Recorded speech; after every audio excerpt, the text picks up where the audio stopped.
Hello, hello, hello, hello, hello, everyone. Welcome to another episode of Sree's daily global COVID-19 show. My name is Sree Sreenivasan, and it's my honor to gather this daily conversation around various aspects of COVID-19. We cover the health crisis, the economic crisis, and the inequality crisis.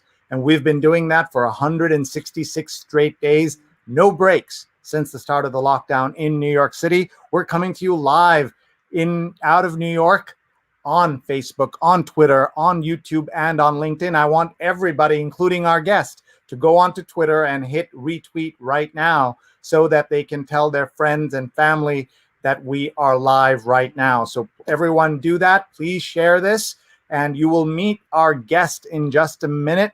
Judith Matloff, my friend of many years, is joining us. She is at Judith Matloff. She teaches crisis reporting at Columbia Journalism School and is the author of multiple books, including one of the grandest titles I have heard in years: How to Drag a Body and Other Safety Tips You Hope to Never Need. Survival Tricks for Hacking Hurricanes and Hazards Life Might Throw at You. Sunday nights, as you know, is we have our positivity night, where we try to be positive despite every rotten thing going on. We interview purposeful people who can get us ready for the week. Whether this title gets you more positive or not, we'll find out in just a few minutes when Judith joins us. In the meantime, please share this with your friends and family. Hi, everybody. I'm Sree. I'm the Marshall Loeb Visiting Professor of Digital Innovation at Stony Brook School of Journalism and the co-founder of Digimentors, a social, digital, and virtual events consulting company. Our motto: don't cancel your event without talking to us. Don't even start planning your virtual event without emailing me. There's my email address, sree@sree.net. We'd love to chat. We'd love to geek out on all things virtual events. And if you'd like a talk show like this, we can also make that happen for you. We've done events for 50 people and 100,000 people. I bet your event is somewhere between those two sizes, and we can help you. Please get in touch. Let's tell you a little bit more about this show and what we do. We are on the air on Scroll.in and Scroll Global. In our first 150 episodes, we've had 1 million viewers, 105 million social impressions, 281 guests, 158 of them women. We're going to up that ratio, from 57 cities and 16 countries, including the chief scientist of the World Health Organization, doctors, nurses, authors, journalists, CEOs, founders, teachers, professors. All of them have been with us, and you can find our entire archive at youtube.com/Sreenet, youtube.com/Sreenet. We can do this only because of our awesome producers who've been working with me every single day for 166 days in a row. Rose Horowitz at Rose Horowitz 31 and Vandana Menon, Vandana_Menon on Twitter. Please follow both of them. And we're always looking for speaker suggestions, sponsor suggestions, and more. So let's thank our sponsors, including Muckrack Academy, Fundamentals of Social Media for journalists, PR pros, and everyone. Free certification now available. More than 4,000 people have taken this course, and so should you. All ages, all backgrounds, all professions. mrac.co/social. We also want to thank our friends at Nunbelievable, divinely delicious cookies on a mission. Each handcrafted cookie provides a meal to those in need. One cookie equals one meal. Use the code SREE, SREE, for 20% off. And please do share this with your friends. Nunbelievable, divinely delicious cookies on a mission. We also want to say thank you to our friends at She's on Call, a show that's produced and hosted by Drs. Sujana Chandrasekhar and Marina Kurian. They're both surgeons in New York, and they have fabulous guests every Sunday at 11 a.m. Eastern. Today's guests were Dr. Doris Day, a dermatologist, and Dr. Valerie Fitzhugh, a pathologist. And you can watch that show right now on Facebook or Twitter. Please follow and connect. Promotional consideration also provided by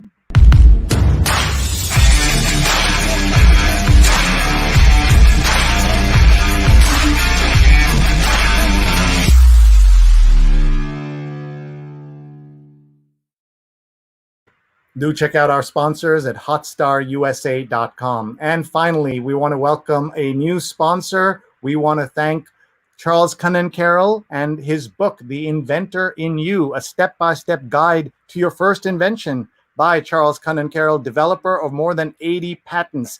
Check out at Inventor Charles and guidetoinvention.com. The Inventor in You, a step-by-step guide to your first invention. Charles has more than 80 patents. All right, are you ready to meet Judith Matloff and talk about Sunday night positivity? Well, here we go. A reminder, Judith Matloff teaches crisis reporting at Columbia Journalism School. She's the author of multiple books, including this fabulously titled How to Drag a Body and Other Safety Tips You Hope to Never Need. Survival Tricks for Hacking, Hurricanes, and Hazards Life Might Throw at You. So here we go. We are going to tell you all about her and meet her right now. Ladies and gentlemen, here's Judith. Hi, Judith. Hi, Sree. Lovely to see you. Thank you for being here. My first question always, how are you doing? How's your family during the pandemic? Yeah, we're actually doing okay, considering. I mean, this is not normal, and we'd rather that we not be living in this circumstance. But we've all been healthy, and we've all been keeping busy, and we're all employed. So we're lucky. Yeah.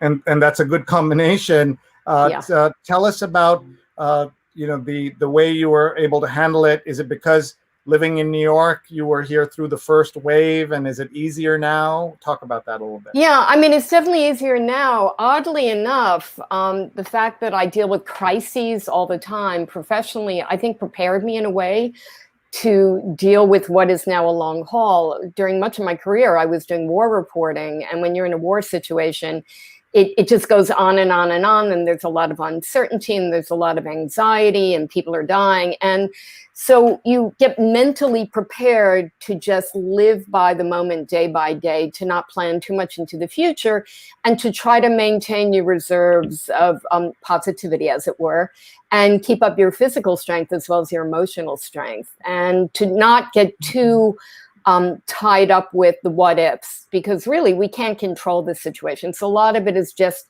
accepting that the situation really sucks and just going with the flow. Well, that is an understatement, but the situation does really suck. And you are someone who has done conflict reporting, crisis reporting, war reporting in all kinds of unbelievable scenarios and situations. So it would make sense that you would be teaching crisis and conflict reporting. And now you are here in New York, and you've got a very unusual book title. Am I getting too obsessed with the title of your book? No, the title, by the way, I didn't come up with it. My publisher did, HarperCollins. But yeah, here it is. I'm going to put it up on the screen. But what I want to make very clear about the title, it's How to Drag a Body and Other Safety Tips You Hope to Never Need. It's not about dragging a corpse. It's about dragging a live person to a place of safety. It could be in a car accident or an active shooting, or just somebody collapses on the street because they're choked on a hot dog. So it's about helping move a body to a safe place, but a live body. Ah, that is a very important distinction. So I'm glad that people will now hear that. One of the reviews said this is a title important in every library should have a copy of this. Extremely practical, laugh out loud funny, and somehow very comforting, says Gretchen Rubin, who I love. I've been trying to run a one-man campaign to get our Nobel Prize on a single sentence. You know that she is one of the people who said that the days are long and the years are short when it comes to raising children. And so I'm determined to help her get that Nobel Prize. I don't know if I'll be successful, but she's awesome. And so if she says this is a great book, that's good enough for me. And lots of other great comments and reviews here. So let's set up the scene here. Tell us about the book, how you decided to write this, and then we'll talk about your career and more. And I want to remind everybody who's watching is that we are live right now on Facebook, Twitter, YouTube, and LinkedIn. If you're on any of those platforms, please tag a friend. They can watch right now, or they can watch later. Please share it. We'll be live now and then recorded. The recording will be available right after this, so they can listen to Judith. You're going to learn a lot. Every time I interacted with her during my time at Columbia, I learned a lot and really enjoyed getting to know her and her family also. So I'm just thrilled to reconnect with her over this book. And we will do, Judith, what I call a global tour, where we'll have everybody who said hi checking in, and then Oh, we'll lovely. see if you've been to some of those places or what you know about some of those places. So Right. let's talk Okay. about the book. It's called, once again, How to Drag a Body and Other Safety Tips You Hope to Never Need. And there's also a subheading in there about all kinds of things from hacking to hurricanes and to how to deal with hazards that life might throw at you. So let's hand this over to Judith. Yeah, well, Sree, the pleasure is mine, obviously, to reconnect with you here. So you asked, how did I come about writing this book? I was a foreign correspondent for many decades, and as I mentioned earlier, I dealt with a lot of crisis situations, wars, militias, whatnot, whatever, a lot of terrible things. And I just wasn't prepared to deal with them. And one of my very first major stories that I covered was in a southern African country called Angola. And I had never covered a war before, and I was there to cover some elections, and the elections didn't go according to plan. And the former rebel leader, a fellow named Jonas Savimbi, didn't like the fact that he lost. So he summoned all his troops and they went back to war. And suddenly there was fighting outside my hotel, and the airport closed, so I couldn't fly out. And the US didn't have diplomatic relations with Angola, so there was no embassy that could evacuate me. And all the roads leading out of the city, Luanda, where I was, were mined, so I couldn't get out by land. And I began to think, this is ridiculous. I don't know what I'm doing here. I have no way out. Why didn't we come up with a plan beforehand? And this basically became my mantra after that. This was back in 1992. And then throughout the rest of my very long foreign correspondent career, which took me across Africa, the former Soviet Union, Latin America, I always began to think about how we needed to prepare journalists better for these dreadful situations that we find ourselves in. So when I returned back to the States exactly 20 years ago and began teaching at Columbia, I was given the assignment of teaching a course on conflict, and I began to incorporate new safety protocols into my teaching so that other young journalists wouldn't make some of the very stupid mistakes that I had made. And then what happens is one thing leads to another. And then word got out that I was doing safety training. So I started going all around the world, doing it in the Middle East, in Africa, and Latin America. And then what happened is ordinary people started asking me safety questions. They found out what I did for a living, and they would say, I'm going down to Puerto Rico to see some relatives, and I'm worried about Zika, and I'm worried about Category 5 hurricanes. What do I do to prepare? And somebody else would say, I'm really worried about school shootings. Should my child have a bullet-resistant backpack? The answer is no. And then somebody else would say, I'm really, really worried about being hacked. My mother got caught up in the breach with Target. What do I do to protect my communications? So I was getting all these queries from ordinary people, and it suddenly occurred to me, why don't I just put it all in a book, and reach even more people? So that's how it happened. And it came together very, very quickly. And then it came out right at the height of the pandemic, which, so the relevancy of the book suddenly took on an urgency because a lot of the scenarios in the book were not really related to people prior to COVID, but suddenly now they were very applicable. I've lost you. I can't hear you. Yeah, so we'll dig into the book a little more, and let's first say hi to everyone watching. Jonathan Borstin is here. Greetings from the East Village. Jonathan's watched for 166 straight episodes, and so he it has a lot of patience to watch. I don't think, even though I'm hosting every single episode, I've watched them as much as he has. So thank you, Jonathan. Dory is watching, says hi, Sree. Arlene says hello. And Rose Horowitz, who's one of our producers, looking forward to Positivity Night with Judith.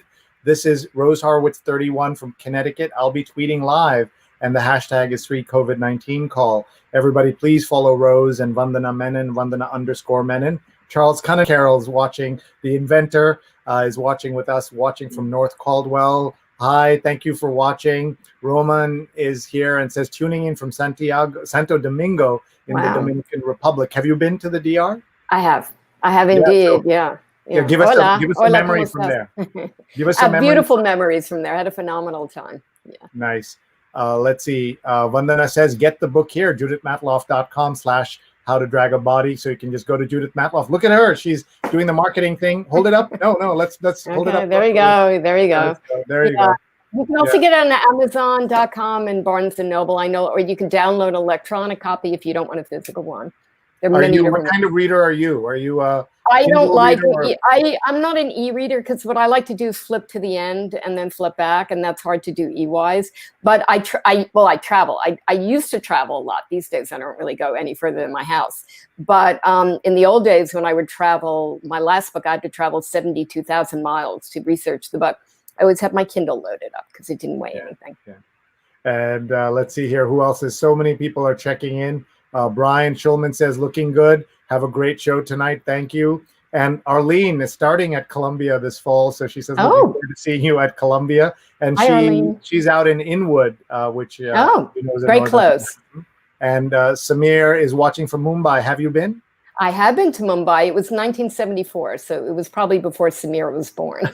I'm thinking that's a long time ago. What brought you there then? I was an exchange student in high school. I was obsessed with India and was studying Indian classical music actually. And I was out there for a few months. It was a phenomenal experience. I've known you for a couple of decades. I did not know that. That is amazing. And I lived with a family. The mother was in Bollywood films. I really am embarrassed. I don't remember her name. This was a very, very long time ago, but it was a phenomenal experience. Mumbai was very different, I would imagine, than it is today. Yes, it is very different. And we've got to get you back there. They love books and authors and journalism. A town like Mumbai will have 5 to 10 English language dailies. And Amazing. They love newspapers and media and all of that stuff. Bill Swarzy says hello, and Miriam is watching from New York. Miriam, great to see you. Laura says good evening from Philadelphia. Do you have any Philadelphia memories you want to share? I used to hang out there a lot in high school. I had a very good friend, so I used to take the train down in high school, hang out on the weekend, and come back. I love Philly.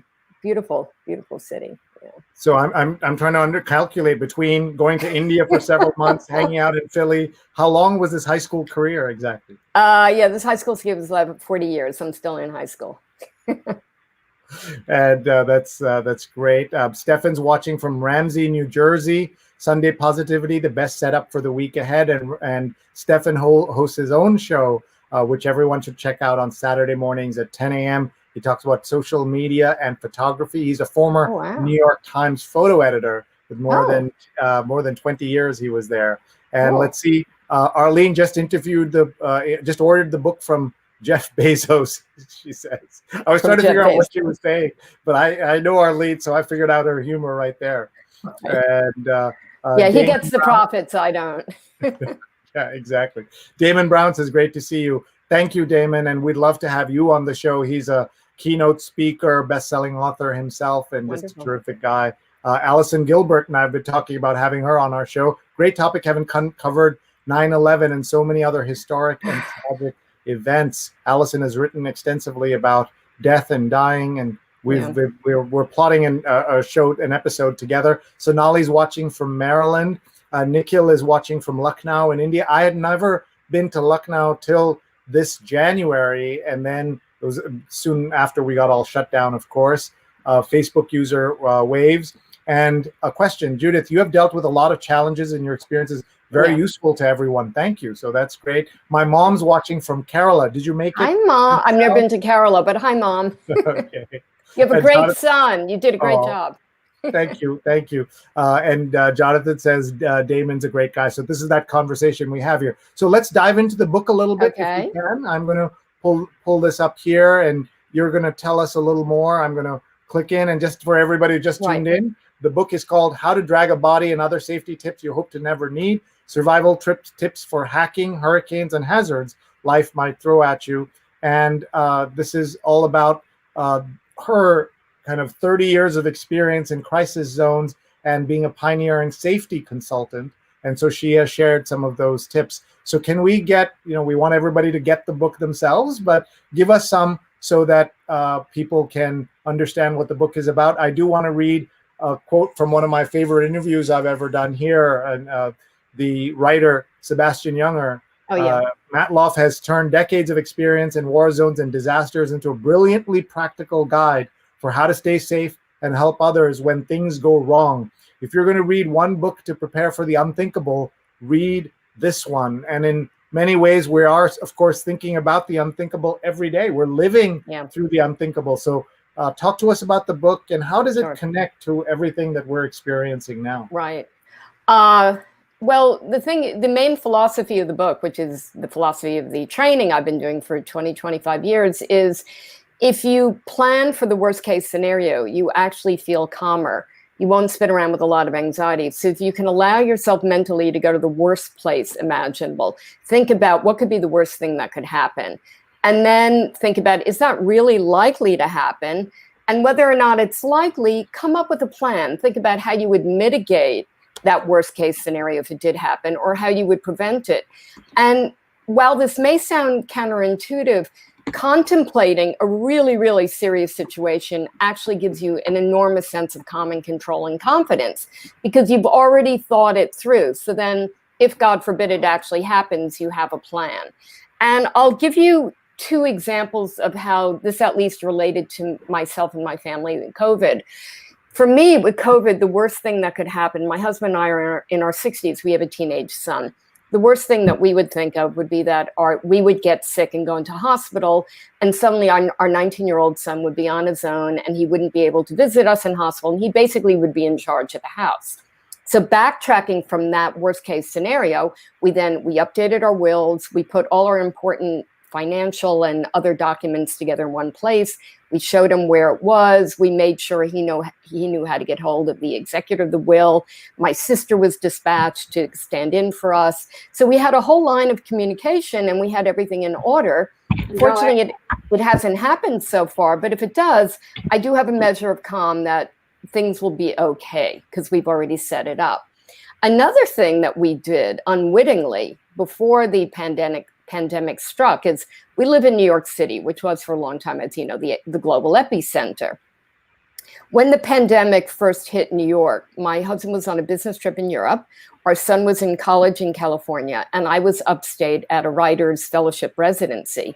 And so we weren't in New York when everybody was panic buying and, rushing out to get the last Clorox wipes in the store and, bales of toilet paper and everything. But we felt really, really calm because we always have emergency supplies in the house. We actually always have N95 masks and gloves and Clorox wipes. And we always have a month's supply of food and cash. And our medical kit is well stocked. And again, we had all our emergency documents in one place. So we didn't freak out, although we were obviously anxious about COVID. In terms of having an emergency plan, we were already fine. So by the time everybody got back to New York, we were, we didn't have to rush around in a panic trying to find things in grocery stores which had bare shelves. So those are two examples. Another example might be, at the moment in California, there are horrific fires. We've started off a very, very busy hurricane season, which the National Weather Service thinks will probably be one of the busiest in the last few years. So people who live in areas of natural disasters, one way you could plan ahead now is find out now where your evacuation routes are. Pack a go-to bag in case you have to evacuate. Have all the right supplies and documents and whatever on you. You're still going to worry about the hurricane hitting your house or your house being engulfed by flames, but at least you'll have your emergency plan and your communication plan in place, and that will give you a greater sense of calm. And that is, of course, very important at this moment. Folks, we're talking to Judith Matloff, the author of How to Drag a Body and Other Safety Tips You Hope to Never Need. And she's distilling her experience of so many years. I've already learned a lot. I'm going to ask her a couple of questions. And if you have a question or something you'd like to know, please do ask as well in the comments. We're live on Facebook, Twitter, YouTube, and LinkedIn. Judith, you mentioned a month's supply of cash. And so that is something I never thought of. And that's because, as you said, prepare for the unthinkable. And it isn't unthinkable anymore that there could be issues around accessing a bank. So how do you so and you can't just withdraw it at an ATM. Obviously, you've got to go in. No, you go. Yeah. How do you even keep it safe? We have a safe. We keep it safe in a safe. Keep it safe and safe. Yeah, that's in our house. We got into this habit in Africa when I was a correspondent there. I would sometimes have to travel for months on end, and I would carry as much as $25,000 folded up really carefully in a money belt. Not the money belt which you put around your neck, but a money belt that actually looks like a belt and has a secret compartment. And when we lived in Russia, we arrived there just as the financial collapse happened in 1998, when the banks collapsed, and there was a run on money. But again, we had the money, so it kind of became. My husband was a foreign correspondent too, so it's become sort of second nature for us. And when COVID hit, I mean, this has not happened, but we wondered what would happen if people started to run on the bank. We just didn't know, so we just thought, just be prepared. And in a natural disaster, it's really, really important, because oftentimes, let's say in a hurricane, the systems will go down and you cannot go to an ATM, as Sree just pointed out, and withdraw money. So we're always ready just in case. And again, it doesn't make you into a hyper anxious person to prepare like this. It actually, you've got your bases covered. So it makes you feel, at least it makes me feel, and other people, much calmer about facing whatever might happen. One of the things that I've been wanting to ask somebody, I've done 166 of these episodes and haven't had the right person sitting in front of me. So thank you for being here. And that is that every dystopian film, every book about the end of the world or about pandemics always has the food supply, the electricity, the internet all gone. Yeah. And whether they're zombies or not, it's another issue. But all of those are the basic building blocks of a pandemic story. Yeah. And so I don't recall ever seeing a movie or a book like this where kind of lots of things are still in place. Of course, people are dying. Yeah. Of course, people are suffering. 20 million, 30 million people have lost their jobs. All of that is true. But food is still available for the most part. The electricity grid is held up. The internet, I mean, who's ever seen a movie where people are working through a pandemic? So right. how do you explain that? First of all, is that a right take? And totally. It's and totally second, right take. What does that tell us about reality being stranger than fiction sometimes? Well, I think we're better off than we think. I mean, I don't know how many of you were in lockdown, actual quarantine lockdown. We were in our house here in New York City, pretty much, we would go out like an hour a day, but we were pretty much like stuck in the house for a few months. And, it wasn't like, I've been under siege in war zones, and this was pretty luxurious. The toilet worked, we had water, we had refrigeration, we had Netflix, we had Hulu, we had HBO, we could talk on the phone, we could Zoom, we could have Zoom cocktails at 5 p.m. I didn't like being confined, and I didn't like all the bad news swirling around and affecting people who were close to me. But you're absolutely right. I mean, our infrastructure did hold up, and we were lucky. But let's jump a little bit further than that. With what's going on in California with the fires, people are evacuating right now, and they are leaving their homes during a pandemic. So that adds a certain layer of complexity to the sort of disruptions that happen when you have extreme weather events and extreme natural events. And certainly, what I'm hearing from emergency managers is trying to manage these situations where shelters cannot accommodate as many people as possible, where you're worried not only about your house burning down, but then getting sick if somebody coughs next to you in a, if you're seeking shelter at a school floor. This is less comfortable than just a lockdown phase. It's very, very severe. And I think you have to realize also that a lot of emergency responders are stretched at the moment. They've been stretched completely by COVID. And the other thing is you don't have as many volunteers. Normally when there's a natural disaster and a relief effort, most of the volunteers are actually 60 and over. They're retired people with skills who have time on their hand. Well, what I'm hearing from emergency managers is these people are not stepping up right now because they're in the highest risk for COVID. So, if you are in an area of natural disasters, it's far more complicated now, which is why it's all the more important to think about what your escape plan will be before you actually have to leave your house. And I hope everybody's thinking about that for sure. In New York, we might be a little more prepared because of 9/11, and we were certainly after that taught the importance, and of course Hurricane Superstorm Sandy and Irene and all of that. So there's this awareness here, but this idea that we have to always be prepared. I talk to friends in California who are near the fires, and they are sometimes, it strikes me that they're not paranoid enough. They can see the smoke or the haze in the air, and they're pretty calm about it.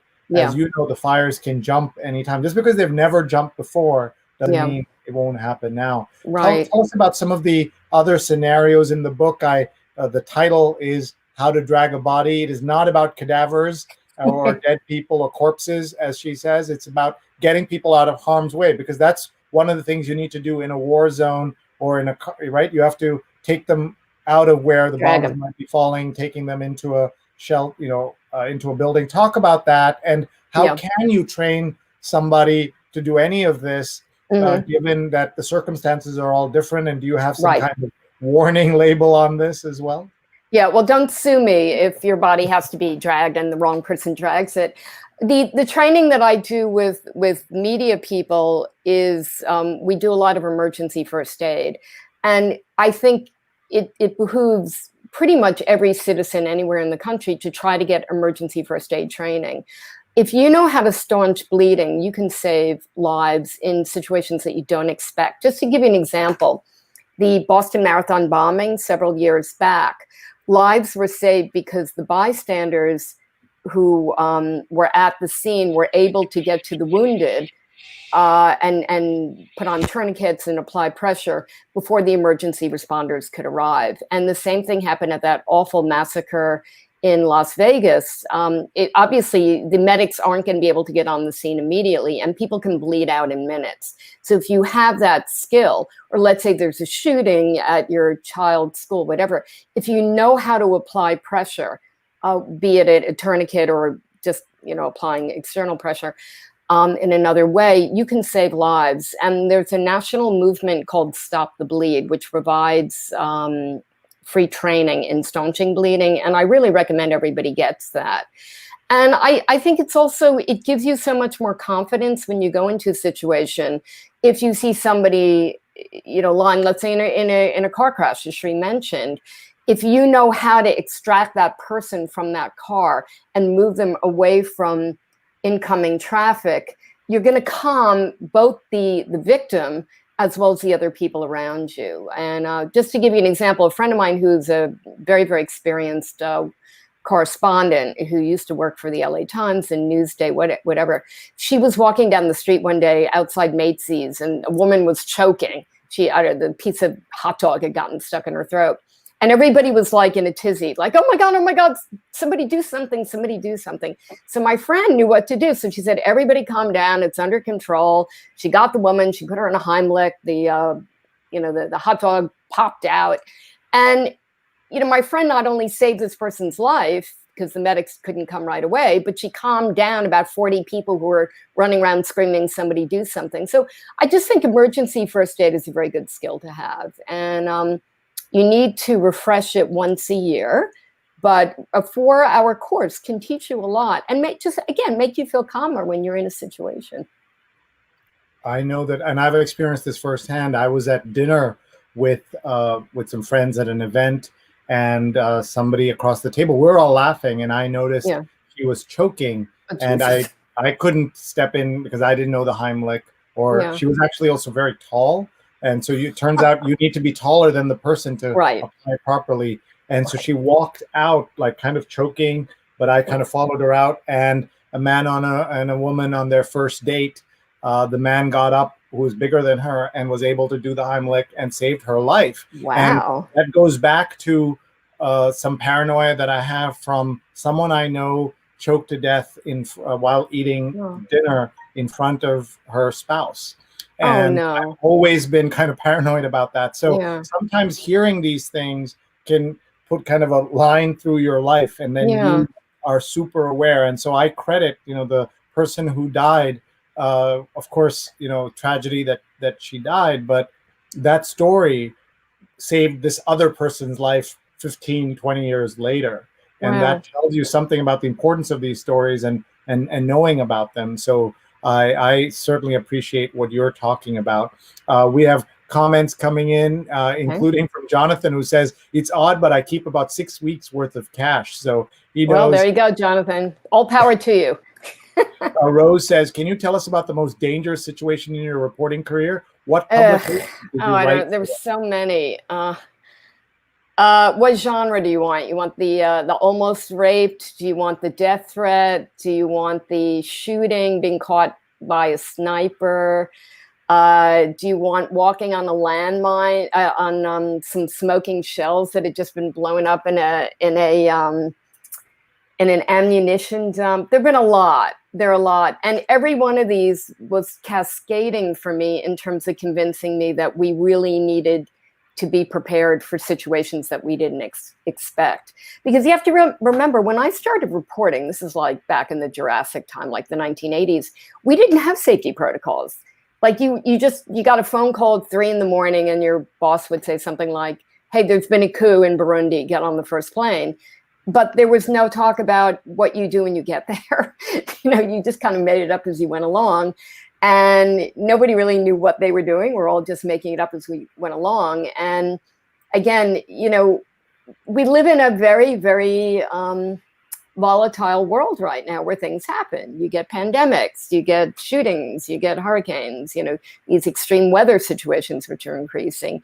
You get people hacking your communications, you get people harassing you online. And so without making you anxious while I'm going through this litany, the more things that you can be prepared for and feel that you're equipped to handle, the better it will be, in terms of facing them. And one thing that I did learn with the safety protocols is how to position myself in situations. For instance, one thing, and this is really, really relevant recently with all the mass protests and, what happened in Portland yesterday and whatnot, is that if you know where to stand in a riot or a very volatile protest, you're less likely to get tear gassed, you're less likely to be bopped on the head, you're less likely to get arrested, you're less likely to be hurt.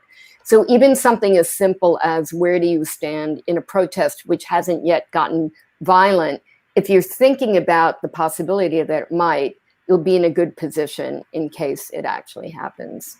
So what is that position? Okay, on the edge. On the edge. You're always looking for an escape route, and you don't want to be in the middle of the crowd because you could be caught in a stampede, or that's really where the cops will move in on if they're, bopping people. You want to be on the edge so you can run away. You always want to run away. And particularly now during COVID, the safest place from a breathing point of view is to be on the edge of the crowd because you can control the social distancing. The second thing, which is really critical, is to have a buddy with you. Always have somebody with you at a protest, even if you don't expect that it will be violent, because in case anything happens to you, you want somebody to call for help, and you want them to know where to call, be it your lawyer, your spouse, your significant other, your roommate. You want that person with you to know who to contact, and vice versa. And the third thing, which is really important, is to have the right gear. What you need to do is get a sense of what the law enforcement in your particular area uses. Pretty much everybody is using pepper spray and tear gas right now. So you're going to want to have something to protect your skin, your eyes, water to flush them out. If you're in an area where they use flash guns, again, you want to protect your body as much as possible with a shield. So again, you want to know what kind of tactics and weaponry, as it were, law enforcement uses. And you also want to know what type of weaponry or tactics counter-protesters and protesters use. So for instance, the confrontation yesterday in Portland between the right-wingers and the Antifa, if you know what their methodology is and you stay on the edge, you're less likely to get hurt, when a melee begins. I'm sorry to say, we've done 2 episodes about Portland on this series. Yeah. Very disturbing stuff, but I've missed the news from yesterday. So what was the news? Yeah, there was a confrontation, a brawl between very right-wing white supremacists and Antifa people. And then ordinary protesters kind of got caught in the middle, and the cops did not intervene. This went on for 2 hours, and people had actual live weapons. They were spraying pepper spray. They were throwing rocks at each other, hitting each other. It was pretty bad. And that's not something you want to be caught in the middle between the two parties. You want to be on the edge and you want to run. Sure. Rose asked the question, tell us about your career. So where were you reporting? Who were you writing for? Yeah. So we last talked about India in 1974. So you finished high school, and then I finished. I went to college, and I was very interested in Latin America. So I graduated from college, got a Fulbright to Mexico to do some historical research. And you studied Spanish in high school? No, I didn't in high school. I studied in college. Actually, I studied Latin in high school, which I really don't recommend. I mean, it's the useless language, you know.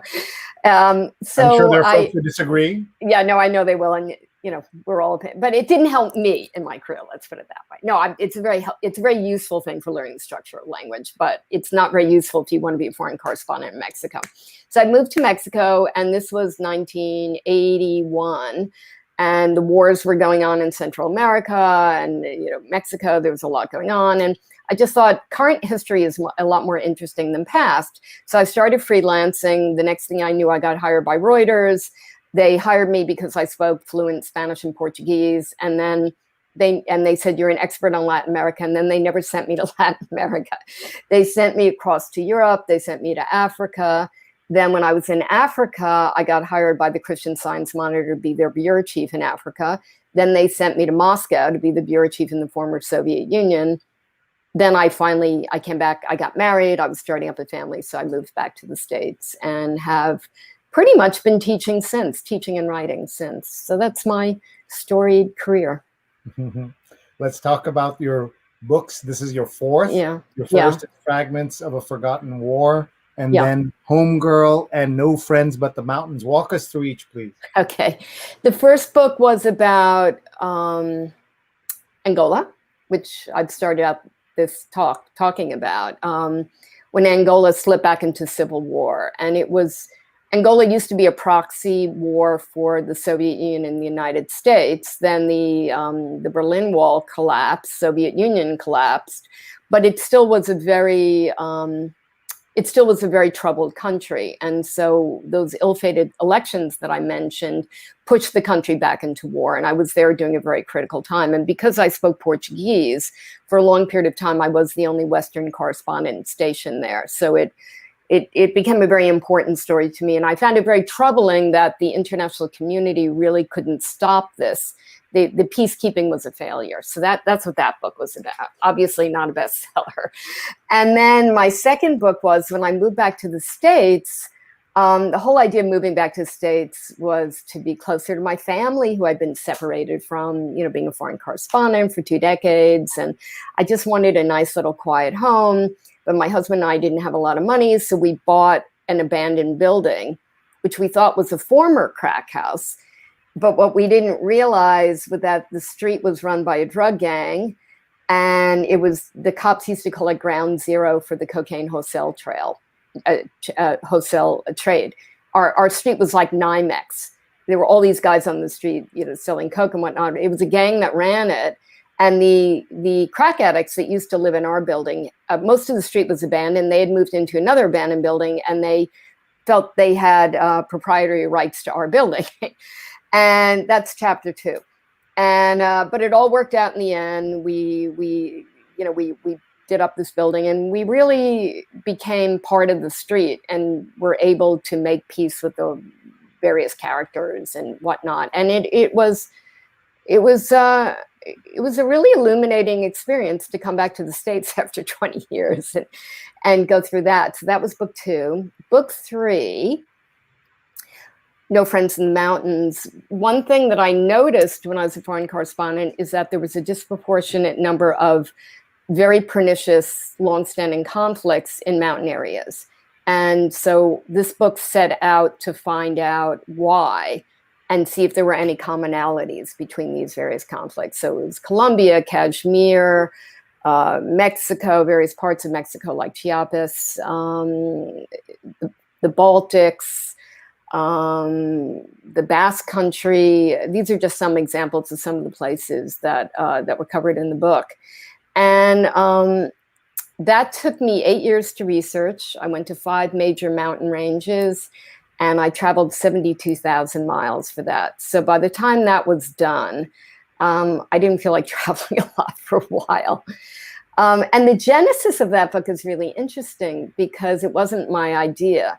What it was is my son and my husband love playing the board game Risk. Is that, for those of you that aren't familiar? I love Risk. Yeah. Okay, I hate it. There's a whole Seinfeld episode about Risk. And, oh, is there? I'm not going to watch it. Games of Risk. I have PTSD from playing Risk. I'm terrible at it. And what I just find so tough about Risk is it just goes on for days, particularly the way the people in my family play. So one day, I think my son was like 10 or 11, and he was losing Afghanistan, like many people, throughout history. He wasn't able to dominate Afghanistan. So in order to distract my husband, who was beating him, the kid goes, Mom, like you've covered lots of wars. Like, let's get the globe and show me where you've been. So I dutifully I didn't want to play anymore either. So I dutifully got the globe and was spinning it. And I'm like saying, I worked here, I worked here, I worked here. And the kid has his finger on these places. And it was a globe with raised reliefs where there were mountains. And he said, Mom, these are all high elevation. Why is that? And I said, I don't know. And then the next week I was having drinks with my agent, my literary agent, and I was boasting about how clever my kid was. And she looked at me really oddly and she said, Judith, that's your next book. Go and find out. So I did. That was that story. Book. That is, I know, it's insane. Awesome. I know, it's insane. I'm never traveling again. And, what I did is I went to the most remote places I could go to. When I was in Nepal, somebody had earlier asked what was one of the more dangerous situations I was in.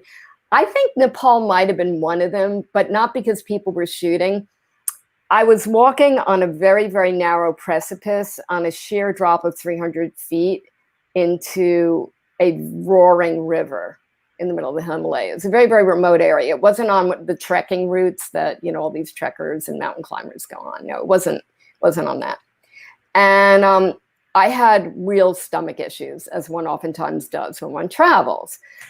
And there was somebody's goat, was like a baby goat, was like running along this precipice and kind of butting me and wanted to play with me. And I was terrified that this little goat was going to make me lose my balance and I was going to tumble into the river and die. And anyway, the goat finally ran away. It went to eat something and it went away. And then I thought I was fine. And then we walked a bit. We came to a giant pig and she was just lying there and she didn't want to move. And she was so big and I'm a very tiny person. I couldn't gracefully step over her. And I was afraid that as I tried to jump over the pig, she was going to stand up and I was going to tumble into the river.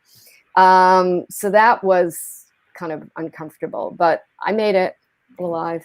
What was why were you in Nepal? Because that's not a conflict zone. It used to be. Remember, they had a terrible civil war, the Maoist insurgency. But yes, so that was now. So when you were there, I was there, the insurgency had ended, but there was a huge amount of conflict, and there still is, over the building of dams. In the Himalayas, there are roughly 500 dams being built, in the process of being built or already built, that are siphoning water off of some areas and flooding others. So this is the area of the Rai people, which account for only 2 to 3% of the population there.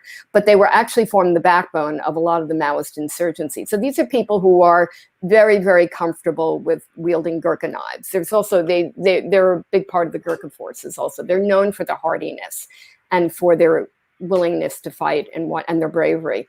And so these folks were sharpening their knives, getting ready to have an insurrection because they're ancestral lands and they bury their dead into the earth. So it's not like they can move them anywhere else. Their dead are in the earth. And they worship their ancestors. This whole area was going to be flooded. And this is an area they've lived for centuries and centuries. So it was an existential issue for them. They were going to lose their identity. They were going to lose their past. and they were getting ready to fight. So I went to this tiny little hamlet of 200 people and stayed there for a few days and heard what they had to say, which was they were pretty pissed off, and with reason. Jonathan says you clearly have friends in high places. And he also says, if you're a foreign correspondent assigned to the Vatican, Latin might be useful. It would be. No, it would be. I never got assigned to the Vatican, though. But you're absolutely right, Jonathan. Vandana says, protest tips from Judith: stay towards the edge, have a buddy with you, have the right gear.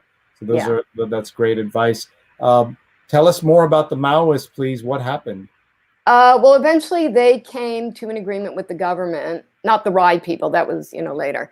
They're still pissed off about the building of this dam. The other thing about this dam, which was really irritating, is that the water was going to be siphoned off into the parched fields of India. So there was a lot of resentment by Nepalese that India was going to fund this dam, and it wasn't going to benefit the locals by any means. So there was a lot of tension over that, as there oftentimes is over borders. And control of water is giant. And somebody said, I don't remember who it was, somebody said a few years back that water is going to be the new oil. It's going to be the thing that people are going to be fighting over. And I feel like, we're really seeing that happening in the Himalayas right now, where local tensions are growing over the control of water. And, it's just a matter of time. And water starts in the mountains, you see.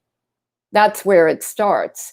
So the control of the water is at the top, as it were. And that's where you try to exercise your control. And high dams are built very, very high up. So it becomes a struggle with mountain people. And the one thing that I found in the research of my book is that there was a theme going through everywhere, which is that mountainous populations tend to be the most marginalized.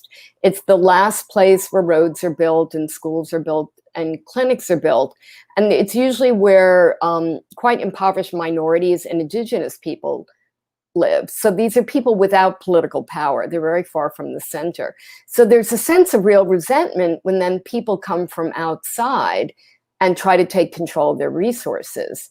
And also these communities are really, really, really tight, because people have to rely on each other, because it's the most difficult terrain to live in. It's just so incredibly hard to live in the mountains. And these communities tend to be very homogeneous. So people have known each other's families for years and years. You have a lot of clan culture there.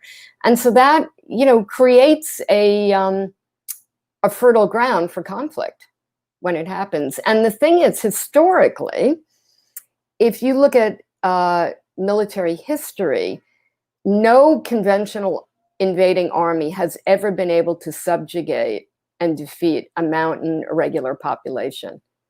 We've seen this in Afghanistan repeatedly, and you saw it in the Basque Country. Pretty much you see it with the Kurds. They cannot be subjugated. So it's a very interesting dynamic. And one last thing about mountain people, and then I'll let everybody else ask questions.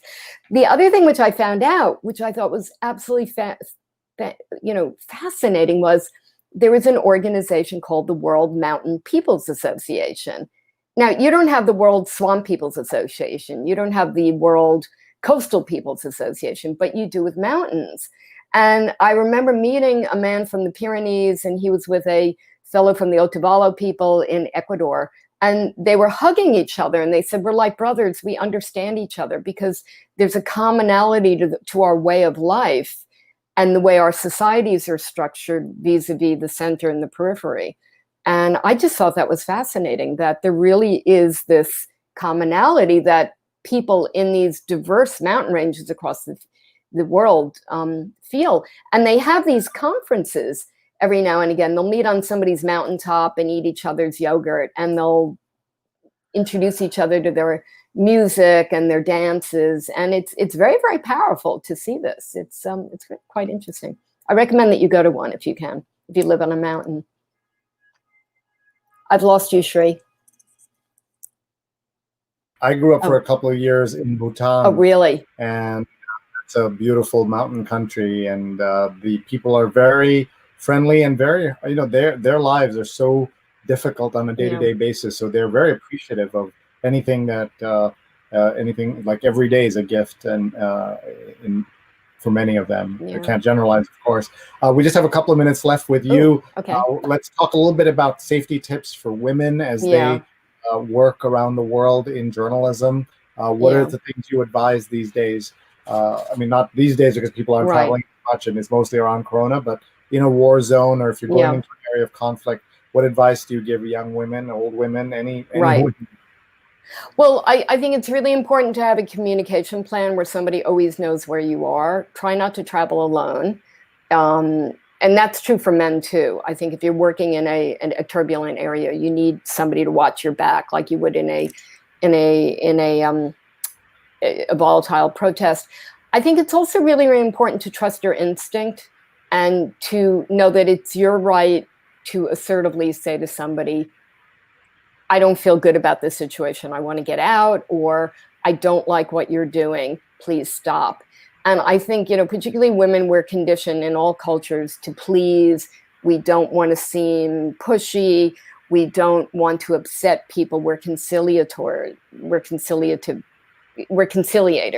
But I think it's really important. If you don't feel good about a situation, it probably isn't a good situation. And, we are animals, all of us humans, and our instinctive response to something is probably the correct one. So just keep that in mind. And really, the other thing I would really suggest, and we do this in our training, is there's a nationwide movement called Impact, and it teaches you how to be assertive with your voice and set emotional and psychological and verbal barriers so that it never gets to the physical.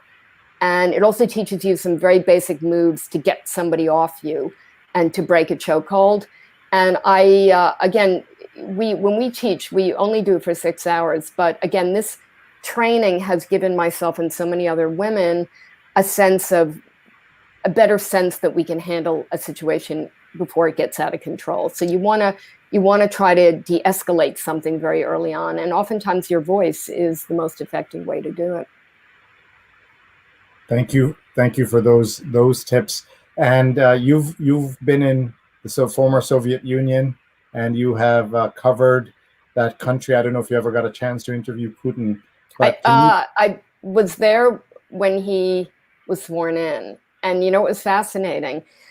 As soon as he was sworn in by Yeltsin, the outgoing president, a couple of us, a friend from the Wall Street Journal and another friend, I think she was from Newsweek, we went down to Petersburg, where he was from, to do some research and ask people to get something about his background. And he was a mystery. He was always the quiet man in the back of the room with the soft shoes, just listening. And that to me was really, really interesting, because he was plotting and he was just taking it all in his evil way. and look where we are. He's taking it all. So beware of the quiet man with the soft shoes.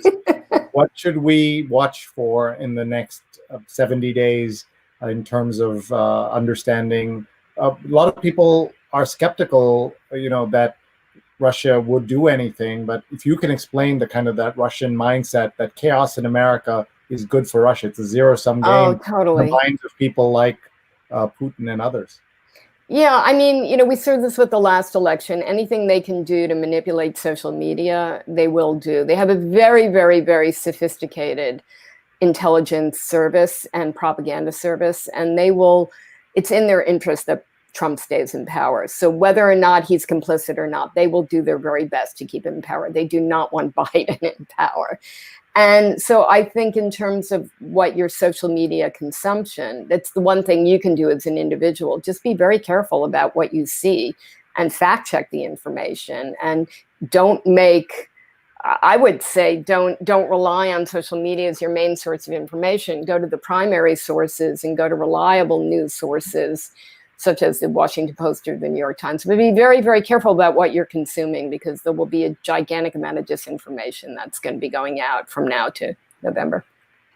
That was the subject of my newsletter. Just is it? Okay. Hey, on Sundays, I write a newsletter. We call it Sree Sunday Note. You can find it at sreenet.substack.com, sreenet.substack. And I love this ad campaign that Journalists Charity has started in a UK nonprofit runs. It's called Life Without Journalism, Unthinkable. And this is all about the importance of making sure that you are doing your part to watch the information that's coming out and all the fake news and other things that's out there. And every digital space will be absolutely flooded with content that will ask a lot of its consumers. Is this real? What is the source? Does this meme have an alternative meaning to certain groups? We're learning about QAnon and boogaloops and things that we had no idea was important. So I ended by saying, please be vigilant. Talk to friends and family members who are sharing conspiracy theories and other misleading things online. Report posts as spam or violations, and read, do your homework, and do your best to get it right. It's a lot to ask, but it's absolutely vital. The fact that we have to do all this and that we can't trust what's coming out of the White House, that's what's being said at the podium for the most part is lies, is really a problem. So this is our newsletter. It also includes a nice tech tip from Bob Anthony, who is at New York Bob on Twitter, veteran tech journalist, all of this. So everyone, please check this out when you can. It's YouTube. You can find it on Substack, and it's sreenet.substack.com. And of course, we had a plug here for Judith's show today at 9 p.m. So would love to have you read that and sign up at sreenet.substack.com. Before we let you go, here's a comment from Rahajan, who says that, to be honest, in my clubbing days, the only reason I had to smoke was so I could plunge a cigarette in someone's eye if they tried to mug me. Admittedly, not a smart tactic if someone had a gun or a knife, or you were between cigarettes, right? Like that's also something. Here's Charles asking, any tips on traveling to an unfriendly country? Yeah. Well, are you going as a journalist or just an ordinary citizen? So he would be just as an ordinary citizen. Make contact immediately with the U.S. consulate just so that you're registered. The consulate's job is to help citizens who are in trouble. And so you want to be registered just so that they know you're in the country. Be very careful about talking politics if the government is hostile to American citizens or whatever citizen of the country you're from. Try to keep to yourself. Make sure people know where you are. You're friendly people. Keep a communication chain with people back in the United States or wherever your country is. And again, this is very, very important for women in particular traveling abroad. Somebody should always know where you are in case you're not there when you should be, so that they know to raise the alarm. So those would be some of my tips, but really be careful about talking about sensitive topics with people that you don't know, because you don't know what their motives are, you don't know what their reactions are, you don't know who they represent. So just be very polite and friendly, but be very, very reserved talking about anything sensitive. And always just kind of look around, be situationally aware. If it's a place where there are kidnappings, you really need to get training, I think, in kidnap and rescue techniques. When you say places where people may be hostile, I'm not quite sure at what level you're talking about. If you're there on business and you think you may be arrested because of your work, again, you want to set up legal counsel ahead of time. And there are different dangers associated with different hostile environments. But again, that's where your risk assessment comes in, what we were talking about earlier. Think about what's the worst case scenario? Why would somebody harm you? Who would they be? And then think back, how would you mitigate that? Risk assessments. And so let's thank Judith Matloff, the author of How to Drag a Body and Other Safety Tips. Other safety tips you hope to never need, survival trick for hacking, hurricanes, and hazards life might throw at you. And you can find all her books at judithmatloff.com. But as you can see, it's on Amazon and elsewhere where you can find the hard copy or, of course, the online version as well. Rahajan says situational awareness is important even in familiar places. Yeah. And we have a quick question here. Can you throw some light about mugging and burglaries? I was mugged once. How do you stay safe when you travel? I look around all the time. I always have peripheral vision. I don't recommend being armed. Well, I'm about the size of a fifth grader, and I weigh less than a bag of cement. So if somebody sneezes, I'll just fall to the ground. So a weapon could be used against me, but I think, again, do your risk assessment. What type of situations do people get mugged? What type of day? Is there a certain place? Is it the subway? Is it a park? Is it a dark street? So again, do your risk assessment, your worst case scenario. Where am I likely to be mugged? Who is likely to mug me? And then try to avoid those situations as best you can. The other thing is you want to keep some money available that you can just hand over, but you want to scatter your money and your belongings in different places on your person so that you don't hand over everything at once. Oftentimes, if you just give somebody a little bit, they think that's all, you know. And I think, unfortunately, in New York, I fear that with the economic crisis due to COVID, we're going to be seeing a rise in muggings. Hopefully nothing on the level of the 1970s when I grew up here. But I think it's good to be alert. Always look around, you know, just see who's behind you. Just, again, be situationally aware. And nowadays, we're all carrying around $500 phones that someone could just, you know, ask for, and you give it. It's not worth, you know, fighting over your phone is what we teach our kids. And with that, we're going to let Judith go. Thank you so much. Thank you. We're talking about very dark issues. I feel more positive because you got us prepared, and everyone should get her book, How to Drag a Body, not about corpses, about much more. There you go. She's got the marketing thing down. She's going to hold it up there. There it is. But one more time, you got to hold it up now. Oh, higher. Let's hold it up higher. No, closer to your face. No, closer to my face. To your face, yeah. And then hold it up. Hold it up. Up. Yeah, there you go. And now to the side, to your right. Oh, there we go. Yeah, it's out of the light now. There you go. But it's blocking the light. But at least we can see the title. That's great. Thank you. Thank you, Sree. It was lovely to chat with you. And everybody stay safe. Just stay on the edge of everything. Thanks very much, everybody. Judith Matloff, follow her on Twitter and judithmatloff.com. Thanks very much, Judith. And thank you, everybody, for watching. Saturdays and Sundays around here are very busy. I want to tell you about some of the things you can find on my archives. We did this amazing episode yesterday, Saving the Post Office, with Professor Richard John from Columbia University and Professor Manisha Sinha, two historians talking about the value of the post office and why we need to share it. We also had an important episode this morning of my Sunday New York Times read-along. We read the New York Times out loud every Sunday for 5 years coming up this October. John Byrne, the former editor-in-chief of Business Week and of Fast Company, was with us. He's now the editor-in-chief of and founder of Poets and Quants. And we also had a great show that we do on the radio, WBAI. We talked to Lauren and Adam Block about children going back to school, and Elizabeth Chu, the executive director of the Center for Public Research and Leadership. So it's a lot going on the weekends. I'm so grateful to everyone who's been watching and supporting us. We've been on the air for 166 days, and we have many more to go. So please write in and tell us if you would like to be on the show as a guest, or you have a friend or someone who deserves a larger global audience. Please write in. My email address is right here, sree@sree.net. Let's thank our sponsors for making this possible. Nunbelievable.com, divinely delicious cookies on a mission, 20% off with the code SREE, SREE. Also, Muckrack Academy, Fundamentals of Social Media, free certification now available, mrac.co/social. More than 4,000 people have taken this course, and so should you. We're also grateful to our friends at She's on Call for their terrific medical show. Sundays, every Sunday, 11 a.m. Eastern, and you can follow them on Facebook and Twitter and YouTube. And a big thanks to our brand new sponsor, Charles Cunnan Carroll, and the book, The Inventor in You, a step-by-step guide to your first invention. Check out guidetoinvention.com.